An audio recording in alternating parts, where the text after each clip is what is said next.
Bonjour à tous, je suis ravie de vous retrouver aujourd'hui. Ça fait un petit moment que je n'ai pas publié de vidéo pour la bonne raison qu'en fait, je vous avais dit qu'au mois de novembre, nous étions en plein challenge AZ d'écriture pour les blogs de généalogie. Alors, qu'est-ce que c'est que le challenge AZ? En fait, c'est une initiative qui avait été lancée par Sophie Boudarel, qui est généalogiste, et qui a été reprise actuellement par Généatech. Donc, si vous avez un blog de généalogie et que vous avez envie d'écrire des articles concernant vos recherches, les choses que vous avez trouvées, etc., que vous avez envie de les partager, c'est une excellente idée, en fait, pour avancer dans vos recherches et avancer dans votre organisation de vos articles, de voir ce qui va, ce qui ne va pas, de découvrir en fait votre famille un petit peu plus à fond, parce que quand on fait des recherches et qu'on a envie d'en parler, eh bien on va un petit peu plus loin que d'habitude, on ne se contente pas d'une liste de noms. Donc chaque année, au mois de novembre maintenant, il y a un challenge AZ qui est un challenge, donc j'ai dit d'écriture, où il faut écrire un article par jour, en commençant depuis la lettre A jusqu'à la lettre Z. Donc si je vous fais la vidéo aujourd'hui, c'est que j'ai terminé mon challenge et que je voudrais faire le point avec vous. On choisit le sujet comme on veut. Et qu'est-ce qu'on gagne? On ne gagne rien, à part pour soi-même, hein, parce qu'on apprend beaucoup. Alors, l'idée m'a été inspirée parce que un jour, j'ai rencontré une femme qui était Madame Watley, charbonnière. Alors, je me suis dit, tiens, c'est pas banal, c'est la première fois, j'étais dans la région où il y a énormément de forgerons et de charbonniers, et c'était la première fois que je voyais un métier de femme qui était décrit, alors que la plupart du temps, c'était toujours marqué sans profession ou ménagère, c'était vraiment des postes fourre-tout. Ça m'a interpellée parce que je me suis dit, mais en fait, les femmes, elles accompagnaient-elles leurs hommes sur les champs de Fauldes. Alors les champs de Fauldes, c'est les champs où on va stocker le bois, enfin c'est toute une construction assez compliquée, il faut faire un montage pour faire des feux qui tiennent longtemps, pour pouvoir brûler le charbon de bois qui était à l'époque nécessaire, pas au barbecue, à la production du fer dans la région du Grand Est, Luxembourg, etc. Ces hommes partaient en fait donc sur les terrains de Fauldes qui sont dans les bois, et on voit encore à l'heure actuelle, si on voit des vues aériennes, vous pouvez aller chercher sur internet, on voit les zones qui ont été brûlées, parce que ça brûlait pendant des jours, et donc il fallait qu'ils restent sur place, et que ces feux soient surveillés, entretenus, que la température soit assez forte et pas trop, pour pouvoir avoir ce qu'il faut en combustible. Et donc, ils construisaient des huttes qui étaient provisoires, hein, avec les bois qui étaient alentour, et ils partaient, toute une communauté partait en fait, et visiblement, les femmes les accompagnaient. J'ai retrouvé des gravures où on voit effectivement des femmes sur des terrains de Fauldes. Là, nous parlons d'une personne qui a été reconnue dans sa profession, dans sa case profession, comme étant charbonnière. C'est la seule. Il faut que je vous dise qu'à l'heure actuelle, j'ai environ 20 000 personnes dans mon arbre. Je suis loin d'avoir exploré tout. Il se fait que j'ai 20 000 personnes parce que je prends les collatéraux des fois pour trouver des indices, etc. Et j'ai pas forcément des descendants actuels, mais je vais vraiment en arrière. Et sur ces 20 000 personnes, il y a 8 870 femmes, 8 870 femmes. Eh bien, il n'y a pas tant je vous montrerai les chiffres après, il n'y a pas tant de femmes qui sont désignées comme ayant une profession. Alors si vous êtes intéressé par ce processus, c'est long, donc ça m'a pris quand même presque 3 semaines pour mettre tout ça en place, parce que je voulais vraiment reprendre les fiches, voir comment c'était écrit, voir un petit peu à quelle occasion ça avait été écrit, si c'était dans un acte de mariage, ou si c'était dans un acte de décès, ou si c'était pour l'Ancien Régime, dans un témoignage lors d'un baptême, ou lors d'un baptême d'un enfant, où on indique parrain, marraine, et on indique parfois la profession. Je crois que j'ai presque tout dit, alors laissez-moi réfléchir une minute. Oui, j'ai fait un tableau, j'ai fait un graphique, et j'ai retiré en fait les éléments importants pour pouvoir faire cette étude comparative. Qu'est-ce que ça nous dit en fait? ça n'a pas de valeur de statistique. Pourquoi? Parce qu'il y a énormément de biais. C'est-à-dire que tout dépend de l'officier d'état civil. Quelquefois, on voit dans certains villages que l'officier d'état civil considère que les femmes sont toutes sans profession. Il n'y a pas une ménagère. Et dans d'autres, ils estiment qu'elles sont ménagères du moment qu'elles restent à la maison et qu'elles s'occupent de leurs enfants. Donc souvent, avant le mariage, elles ont une profession, et après le mariage, la profession disparaît. C'est intéressant pour savoir en fait dans quel milieu vivaient vos ancêtres. Ici, il se fait que vous allez voir que beaucoup vivaient dans un milieu rural, hein, comme la plupart des gens, et que tous les métiers sont pratiquement tournés vers les ressources de la terre ou les ressources, en l'occurrence chez moi c'était en fer. Si on va vers Lyon, je suis sûre qu'on trouve plein de gens qui travaillaient dans la soie. Si on va en Bretagne, on va trouver plein de marins. Donc tout dépendra en fait de la localisation de vos recherches. Donc c'est un biais aussi parce que il y a des professions dans lesquelles on ne retrouve pas de femmes. Forgeron, j'en ai trouvé une, affineuse, ce qui est très, très bizarre parce qu'une affineuse, c'est vraiment une spécialisation dans la profession de forgeron qui demande de la force, qui demande de la résistance. Alors je dis pas que les femmes n'en sont pas capables, c'est pas du tout ça le propos, mais c'est assez curieux. Je me demande, parce que son mari était affineur, si l'officier d'état civil n'a pas fait un regroupement des époux en disant bah, c'est la femme de l'affineur, voilà, elle est affineuse. Vous voyez comme on dit des fois monsieur le maire, et puis la femme c'est madame le maire. Ben non, c'est pas ça du tout. C'est la dame du maire, c'est l'épouse, c'est la mairesse. Si c'est une femme qui est mère, c'est la mère. Il y a un autre biais qui est celui des manouvriers et des ouvriers. C'est-à-dire que journalier, journalière, manouvrier, manouvrière ou ouvrier, il est précisé une seule fois ouvrier des forges.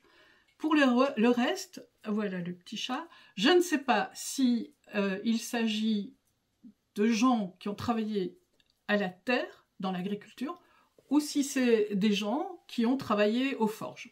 Parce que aux forges, par exemple, il y avait des casseurs de fonte. Il y avait des déchets hein, dans la production du fer.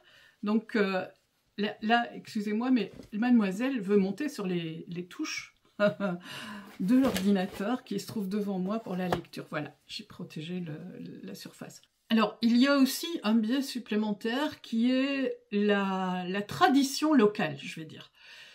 Quand je parle de tradition locale, c'est la façon dont on considère la place de la femme. C'est-à-dire qu'en Lorraine, dans le Grand Est, dans le Luxembourg, dans l'Allemagne, c'est quand même dominé par les 3 K, Kirche, Küche und Kind.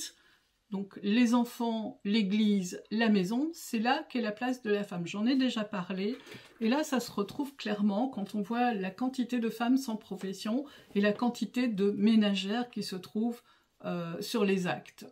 C'est dommage qu'on n'ait pas noté plus de femmes, parce que pour moi, les femmes qui étaient cultivatrices ou qui étaient à la maison, elles avaient un travail. La plupart avaient un travail, c'est-à-dire que une femme à la ferme, par exemple, vendait du lait, vendait ses œufs, elles apportaient de l'argent dans le foyer, mais évidemment, cet argent n'était pas déclaré parce que sinon la fiscalité passait.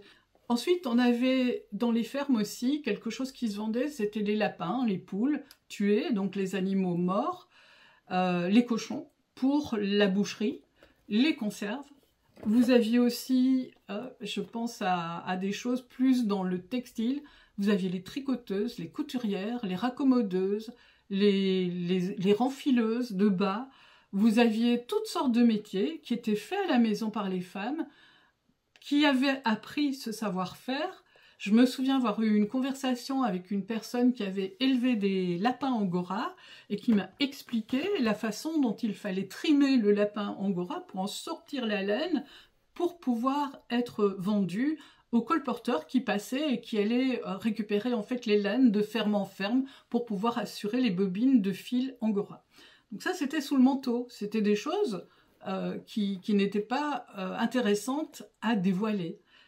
Il y avait aussi d'autres métiers comme les bergères et les gardiennes d'oie. Tous ces métiers-là qui étaient payés de main à la main, c'était des métiers réservés aux jeunes filles ou aux personnes plus âgées. Donc tout ça, ça n'en fait pas partie de la structure d'un acte. Je dirais même que les actes se résument à peau de chagrin. Et surtout, si vous allez dans l'Ancien Régime. Là, vous allez avoir dans l'Ancien Régime les sages-femmes. Pourquoi? Pas parce qu'on a envie d'écrire sage-femme, c'est simplement parce que quelquefois, elles venaient déclarer auprès de l'officier responsable, soit le religieux, soit l'officier d'état civil, la naissance d'un enfant. Et donc, on cite Madame Machin Françoise a déclaré avoir accouché une dame, et alors elle cite son nom, et le mari est à l'armée ou au champ, voilà, il n'est pas présent quand l'enfant est né, ce qui fait que eh bien, c'est la dame qui vient faire la déclaration de naissance, qui est obligatoire. Donc voilà, tout ça, mis l'un dans l'autre, en fait, ça nous montre quand même un tableau de la femme où elle a pu travailler, où nos ancêtres ont pu travailler, et vraiment je regrette de ne pas avoir davantage d'informations.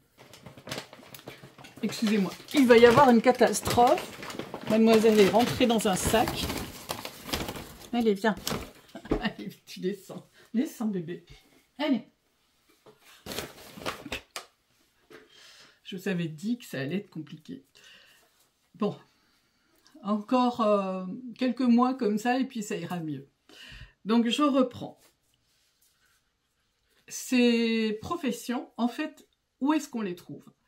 Eh bien, on peut commencer par l'acte de naissance. Non pas de la personne qu'on est en train d'étudier, mais de ses parents. C'est-à-dire que la profession du père est notée, la plupart du temps, après l'Ancien Régime. Si vous êtes avant l'Ancien Régime, ça reste quand même pas certain. Parfois c'est noté, parfois ça ne l'est pas. La mère, ça dépend de la volonté de l'officiant. Comme je vous ai dit, ça crée un biais d'étude, d'analyse, donc c'est compliqué. Mais vous pouvez faire la lecture de cet acte. Ensuite, sur l'acte de mariage, la profession normalement est notée, sauf dans l'Ancien Régime, où vous l'avez rarement. Pour des gens importants, vous avez le titre qui est noté. Il faut que je vous parle du titre aussi.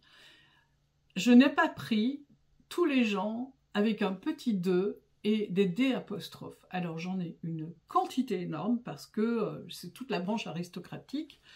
Et la plupart du temps, il n'y a pas de profession. Donc comme il y avait un énorme tas de personnes là-dedans, et que leur place, ces femmes au foyer, je les ai enlevées pour ne pas fausser tout le reste. Donc, ce que je vous propose maintenant, c'est de me suivre dans l'ordinateur et on va regarder ceci et je referai certainement des commentaires avec tout ça. Nous voici donc sur l'ordinateur où je vous montre en fait tous les articles qui ont été publiés de A à Z pendant tout le mois de novembre. Alors on commence par la lettre A.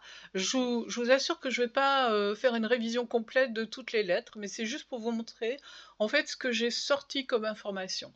Donc à la lettre A, j'ai une cuisinière, une cultivatrice, une garde-barrière, 2 journalières, une manouvrière, une marchande, une ménagère et 4 sans profession. Ce qui n'est pas une profession, hein, on est bien d'accord. Donc je vais prendre par exemple Adam, Marie-Joséphine, elle est cultivatrice, elle est née en 1874 à Nives, elle épouse François-Joseph Lepère en 1902 et elle décède à 28 ans. Donc lui se retrouve veuf. Il y a un problème ici puisque je n'ai pas la profession de François-Joseph. En général, les Lepère sont cultivateurs, mais il faudrait que j'aille vérifier. Ensuite, on va aller ici sur Allard Marie-Louise, qui est journalière. Elle est née à Robelmont le 6 septembre 1784. Elle se marie le 18 février 1806 avec Jacques-François Denève, qui est forgeron. Vous montrez, en fait, la lettre B, j'ai repris le même système. Là, j'ai 29 femmes qui sont signalées. Vous avez ensuite la lettre C, et ainsi de suite. On peut aller jusqu'à la fin, toutes les lettres de l'alphabet. Il y a des lettres pour lesquelles je n'ai trouvé aucune profession, et il y en a pour lesquelles j'ai trouvé beaucoup de professions. On va passer maintenant à ce que j'ai sorti comme résultat. Une fois qu'on a eu les informations que vous venez de voir, donc ce que j'ai fait, c'est que j'ai relevé toutes les professions par métier. Je n'ai pas encore mis les corps de métier parce que c'était un travail assez conséquent. J'ai commencé par la lettre A ici, j'ai trouvé un agent d'affaires. puis un aubergiste, un aubergiste, un ardoisier, un berger, blanchisseuse, lessiveuse, bourgeoise, etc., etc. À savoir que bourgeoise et bourgeois, ce n'est pas une profession, c'est juste un titre.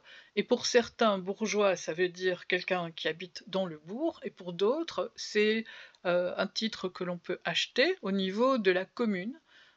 Toutes les communes n'ont pas délivré des titres de bourgeois, mais bon, un bourgeois, en tout cas ceux que j'ai rencontrés là, c'était des titres qui avaient été achetés.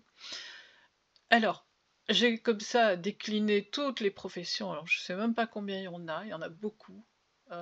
Voilà, ça s'étire dans tous les sens. J'ai fini par mettre des couleurs pour avoir les yeux qui se fixaient sur quelque chose parce que c'était compliqué et pour simplifier l'affaire, j'ai repris tous les tableaux et j'ai fait un autre tableau un petit peu plus loin. Alors ce que je voudrais vous dire aussi, c'est que, j'ai mis les veufs et les veuves. Donc les veuves ici, elles sont au nombre de 38 et les veufs sont au nombre de 84, ce qui est quand même beaucoup plus, hein. C'est presque, c'est un peu plus de double. Mais ce n'est pas révélateur de toute la généalogie que j'ai parce que, là, on n'a fait que les personnes qui travaillent. Vous voyez aussi que je n'ai pas d'informations ici dans les systèmes de mes générations. Alors, le système des générations que j'ai pris, c'est un système qu'on utilise en sciences sociales, c'est-à-dire que une génération, c'est en moyenne 28 ans. Alors je sais qu'il y en a qui vont me dire: «Oui, mais on a des enfants, des fois à l'âge de 20 ans ou à l'âge de 15-16 ans». On est d'accord. Mais quand on lisse, en fait, on s'aperçoit que, d'une génération à l'autre, il se passe environ 28 ans. Il arrive qu'on ait des enfants qui aient plus de 28 ans quand les derniers arrivent dans des familles très nombreuses. Mais ça ne fait rien, ça se compense par des femmes très jeunes. Donc en lissant les chiffres, en faisant une moyenne, on a des générations de 28 ans. La génération 2, c'est la génération de 1980 à 2009. Donc tous les enfants qui sont nés là, je n'en ai pas parlé. La dernière génération que j'ai utilisée, c'est la génération 5, la génération de 1890 à 1919, parce que au-delà, les personnes peuvent être encore vivantes et donc je voulais absolument pas impliquer des personnes, vivantes en mentionnant le nom, le prénom et cetera et cetera. Je les ai dans mon ordinateur, mais voilà, je vous les dévoile pas. Ensuite, on a, la génération 5 et donc chaque génération remonte ainsi de 28 ans à 28 ans jusqu'en 1620, donc la génération 14 qui est donc c'est 14 pour moi. Si vous faites l'analyse pour un de vos enfants, tout dépendra de votre âge. Vous voyez ce que je veux dire? Si moi, par exemple, je suis grand-mère, vous aurez la génération de votre mère et puis la génération de votre enfant. Donc il y aura, un décalage ici, il faudra que vous comptiez, vous serez peut-être à la 15, 16, 17, vous voyez? Donc à la génération 15, j'ai quelques rares professions, mais ce sont essentiellement des hommes. Je n'ai pas de femmes qui ont une profession à ce moment-là. C'est ça. La première femme que j'ai, c'est, madame Inck, en 1620 et donc on l'a parce que, justement, elle a déclaré des enfants ou soit elle a déclaré des enfants mort-nés et elle a assisté à l'accouchement. Vous voyez, ça se passe comme ça et donc j'ai 3 sages-femmes dans cet arbre. J'en ai une autre de 1710 à 1730 et puis j'en ai une troisième de 1770 à 1799. J'en ai pas d'autres, j'en vais peut-être en rencontrer encore à l'avenir, hein, mais cette étude, elle est bloquée là sur 2024, sur ce que j'ai fait comme recherche. Donc on va retourner en arrière et vous allez voir que dans ma généalogie, en fait, ici, cette colonne-là, c'est les professions des hommes et c'est les professions qui sont manquantes. J'ai trouvé que c'était important de noter qu'il y avait des professions d'hommes qui n'étaient pas citées, ce qui est très embêtant parce que du coup, si vous voulez retrouver la profession d'un homme, et je me souviens avoir eu un cas comme ça dans un village où j'avais deux homonymes, et pour moi, il était impossible de les différencier. Je savais qu'il y en avait un, enfin qu'ils étaient liés forcément parce que c'est un nom qui était vraiment destiné dans ce village-là.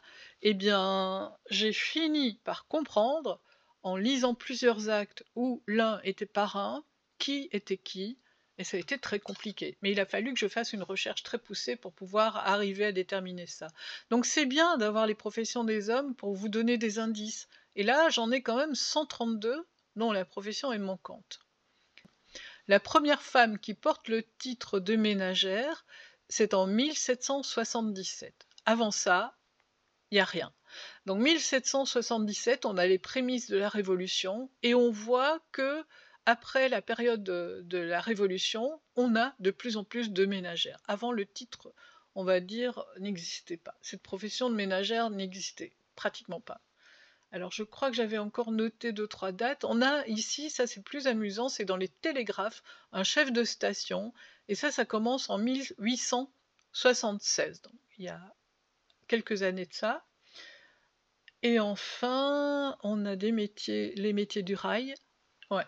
Les métiers du rail, en fait, je ne l'ai pas noté, mais vous voyez que ça arrive ici, à la profession, à la génération 8 pour moi. Donc c'est à la période 1800-1829, alors c'était fin des années 29. La dame ici, elle est garde-barrière et son mari, il est piqueur de route. Donc en jaune ici, ce sont les métiers du rail. Et on a une plus grande fréquentation en fait de ces personnes à partir de 1830. Forcément, c'est en 1845 que les premiers rails ont été posés et que les premières locomotives ont commencé à circuler. Voilà ma charbonnière en 1754, donc ici, elle est notée charbonnière. J'ai aucune autre femme charbonnière, alors que j'ai 8 charbonniers dans les époux. Hein, j'ai plus que ça dans mon arbre, mais dans les époux, je n'en ai que 8. On va aller, alors je vais changer de fenêtre, donc on va probablement devoir changer de... Non, ça va, il n'a pas changé, il n'a pas sauté. Donc après, ce que j'ai fait, c'est que j'ai regroupé en fait les professions. Et donc j'ai regroupé les métiers de la bouche et de l'horeca, hôtel, restaurant, café. Donc nous avons aubergiste, cabaretier, cafetier, cuisinier, cuisinière, débitant, débitante. La profession existe aussi bien pour les hommes que pour les femmes. Dans les artisans de l'alimentation, j'ai un boulanger, j'ai pas de boulangère, j'ai pas de boucher mais j'ai une bouchère, j'ai une ouvrière de laiterie qui était notée turbinage du lait. Sa profession c'était turbinage du lait. Donc ça c'est un peu farfelu. Les gens de la terre, donc on a cantonnier, censier, cultivateur, fermier. Jusque-là, on n'a pas de cantonnière, mais on a censier, cultivatrice, fermière. On a quand même 212 cultivateurs et 118 cultivatrices. Et on a laboureur, meunier, meunière. Ça, j'ai beaucoup de meuniers, 14, et je n'ai que 4 meunières déclarées. Or, donc sur les actes, hein, or, je sais parfaitement qu'il y a des regroupements, des associations qui ont fait des études sur les meuniers en fait, qui se trouvent dans cette région-là, et on sait que les femmes ont repris le travail, donc elles ont été meunières, mais ce n'est pas nommé sur les actes. Dans la main-d'œuvre, on a 85 personnes, donc journaliers, manouvriers et ouvriers d'usine, et chez les dames, on a des journalières et des manouvrières, et on en a 50. Ensuite, dans les éleveurs. Alors, j'ai pas trouvé d'autres éleveurs que les bergers et les pâtres. C'est la même profession, c'est dit différemment. Alors, je n'ai qu'un bûcheron, alors que ça foisonne de bûcherons, mais j'en ai pas trouvé dans les mariages. J'ai 3 scieurs de long, alors que ça foisonne de scieurs de long. Alors, si vous voulez, ça j'ai oublié de vous le dire, si vous voulez en fait extraire les professions, vous pouvez utiliser votre logiciel de généalogie. Ici, ce que j'ai tenu à faire, c'est faire une autre approche. Dans le logiciel de généalogie, il va vous sortir le nombre, point barre. Moi, je voulais resituer ça dans les époques, dans les mariages, etc. etc. Ensuite, dans les professions du bois, on a aussi les menuisiers. Alors, les gens du fer, on a les forgerons spécialisés, donc affineurs. Ensuite, on a les artisans du fer, qui sont les charrons, les étameurs, les ferronniers, les maréchals ferrants. J'ai mis les tonneliers dedans aussi, sachant pas trop, je voulais pas ouvrir une profession avec les métiers, j'aurais pu le mettre avec menuisier. Et enfin, on a un serrurier. Et on a une seule étameuse et une seule limeuse. Donc on a 20 personnes hommes et 3 femmes. Dans les gens de la construction, alors ardoisier, chauffournier, charpentier, couvreur, couvreur en chaume, couvreur en ardoise, maçon, entrepreneur de travaux publics, sculpteur de pierre, tailleur de pierre, on a 33 hommes et on n'a aucune femme. Peut-être qu'elles étaient employées dans la main-d'œuvre pour transporter les brouettes, hein, c'est possible, mais c'est un métier quand même essentiellement d'hommes. On a un industriel. Ensuite, dans les gens de maison, c'est essentiellement un métier féminin. Hein. On a un concierge, un domestique, aux 12 hommes. On n'a pas de concierge, pardon. On a 12 domestiques Et chez les dames, on a une concierge, 12 domestiques, 3 femmes de chambre, une fille de confiance, une lingère, 2 servantes, et donc 40 au total.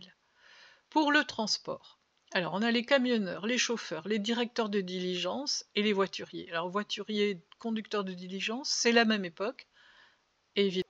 Le rail a été un avènement très important dans la région parce que comme il y avait justement du fer à transporter, du bois à transporter aussi, eh bien, pour la sidérurgie, c'était indispensable d'avoir, cette facilité que le rail offrait de passer à travers tous les pays. Rejoindre l'Allemagne, rejoindre les Pays-Bas, la Belgique, la France et faire circuler en fait les matériaux, les marchandises, etc. Ensuite, il y a eu l'avènement des postes et télégraphes. On a 2 facteurs de poste, alors qu'il y en a beaucoup plus dans la fonction, en fait, dans l'arbre. Télégraphe et chef de station, alors là, c'était à Paris. Je ne sais pas pourquoi, je n'en ai pas d'autres, effectivement, ça aurait pu être intéressant. En fait, on a le secteur de la confection, alors j'ai mis textile et peau, de même. En tant qu'homme, on a bourrelier, cordonnier, tanneur, tailleur d'habits, tailleur patenté, qui sont des tailleurs d'habits aussi, teinturier, tisserand. J'ai mis horloger, parce que sinon il aurait été perdu tout seul. Donc je me suis dit, bah, ça fait partie de l'habillement d'une personne. Bon. Donc j'ai 34 hommes dans la confection et j'ai 42 dames dans la confection aussi, textile et peau, donc il y a une bobineuse. J'ai mis blanchisseuse et lessiveuse, et vous verrez 42, c'est surtout les couturières qui ont augmenté le nombre. Et il y a une cordonnière qui a été citée comme cordonnier. Il y a 2 plumassières qui sont 2 sœurs qui habitent sur Paris, et une modiste, c'est pareil, qui habite sur Paris. Les autres ne sont pas répertoriés. Or, il y avait des femmes. Ensuite, il y a la case commerce et négoce. On a agent d'affaires, marchand, marchand colporteur, négociant, négociant bestiaux, négociant en vin, on en a 12, donc il n'y en a pas tellement. Et là, on a filles de magasin. Alors, il y a 2 filles de magasin, et là, j'aimerais faire une petite parenthèse, parce que le père, en fait, avait une épicerie. Une épicerie à l'ancienne, vous savez, ces épiceries un petit peu comme dans la maison, dans la petite maison dans la prairie où vous avez les parents Olsen qui tiennent l'épicerie. Là, c'était pareil. Il y a 3 filles, il y en a une qui est au turbinage du lait, dont on a parlé il y a 2 minutes, et on a 2 filles de magasin.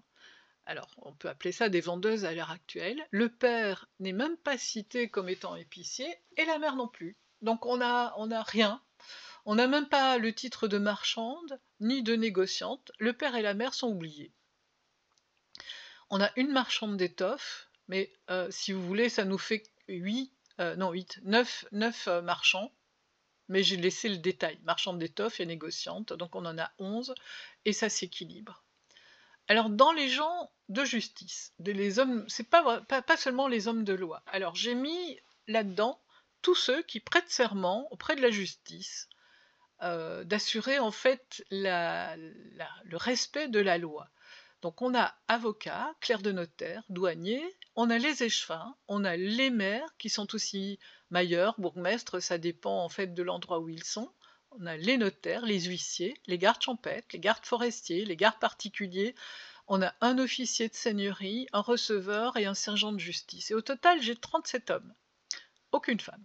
Aucune femme dans cette profession, dans ce corps de métier. Alors dans l'armée, j'ai 2 militaires, pas de femmes. Dans les gens d'église, on a le synodial et on a le trésorier de fabrique. Ils sont notés, ce ne sont pas des professions, ce sont des fonctions.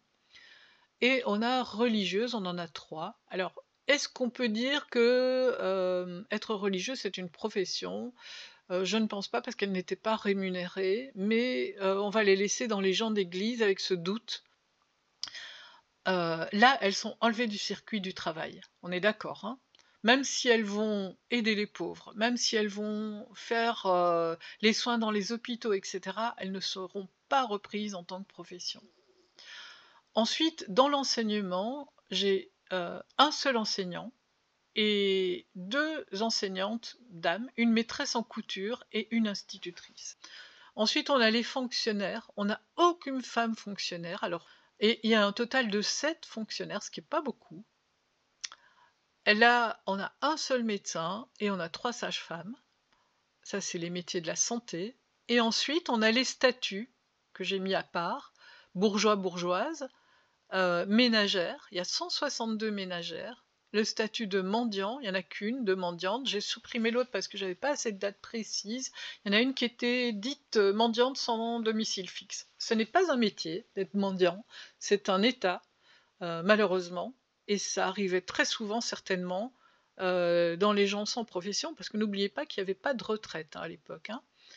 Et enfin, il y a la profession de propriétaire. Alors, propriétaire, c'est pas une profession, on est bien d'accord, quoique, je pense qu'en fait, l'officier d'état civil, je pense ne pas me tromper en disant ça, avait dans la tête que ces personnes étaient rentières. Comme il est dit en dessous, au-dessus là, rentier pour le nombre, quoique rentier, ça pouvait vouloir dire qu'il avait plusieurs possessions et qu'il tirait des loyers. Donc propriétaire, je pense que c'était vu dans ce sens-là. C'est pareil pour les dames, en fait, les 8 rentières et les 4 propriétaires qui sont là, il n'y en a que 2 qui sont rentières à leur mariage. Les autres sont toutes rentières à leur décès et propriétaires à leur décès. Enfin, nous arrivons aux sans profession. Alors j'en ai trouvé un d'homme, mais je ne l'ai pas noté dans ma liste qui est là. Et j'ai noté 137 femmes sans profession. Donc j'ai un total de 612 hommes, et 626 dames. J'ai refait un tableau sur les secteurs pro pour pouvoir voir ça de façon plus claire. Donc si on analyse en fait les secteurs professionnels en camembert comme ici, on a essentiellement 40% de gens de la terre, on a les éleveurs qui sont en vert clair ici, on a les gens du bois qui sont représentés ici, alors que normalement, je suis sûre et certaine, pour avoir rentré toutes ces données, que ce triangle-là, il doit être beaucoup plus large. Là, ce sont les forgerons, les gens du fer plutôt, les artisans du fer. Là, ce sont les gens de la construction. En blanc, là, je ne sais pas si vous voyez, c'est le secteur de l'industrie. Là, ce sont les gens de maison. Les transports par route et par rail, je les ai mis ensemble. Les postes et télégraphes, c'est tout petit. Les textiles, confection et peau, il y a 34%. Commerce et négoce, il n'y a que 12%. 37% pour les gens de justice en gris. Et le petit secteur qui est vert, là, c'est l'armée. Là, on a les gens d'église. En blanc, on a les fonctionnaires. En rouge, on a le secteur médical. On a le statut qui représente 4%. Et on a les métiers de la bouche et de l'oreca qui se situent ici. Il n'est pas très élevé comme chiffre, c'est 17 à 20%, 17 hommes et 20 femmes. Et enfin, on a ici les artisans de l'alimentation. On va dire que si on met les deux ensemble, on a 20 hommes et 22 femmes. C'est à peu près équilibré. Donc voilà. Et bien voilà, nous avons fait le tour de la question. Donc c'était une étude intéressante. J'espère que cette étude des métiers de femmes qui se trouvent dans mon arbre et qui pourraient se trouver dans le vôtre vous a plu. Une chose auquel je tiens beaucoup, c'est le fait d'avoir un environnement d'analyse. C'est-à-dire que si on a un milieu agricole, on sait comment les gens s'habillent, on sait comment les gens mangent, comment ils se donnent des coups de main les uns aux autres, et ça n'a rien à voir par exemple avec la plumassière qui habite à Paris dans une chambre de bonne, qui a émigré de sa terre natale et qui se retrouve avec son mari, qui est cuisinier dans un hôtel, et qui n'ont plus du tout les mêmes relations familiales. Ils fondent une famille, on a 1, 2 enfants, et puis après les familles se séparent, et on n'a plus de nouvelles de qui que ce soit. Donc ça vous donne quand même tout un environnement, toute une ambiance, et c'est pour ça que je tenais beaucoup à le faire. Donc je vous dis à bientôt, à la prochaine fois. Je vous ai préparé une suite sur la saga d'Anlier. Je vous dis à bientôt, bye bye.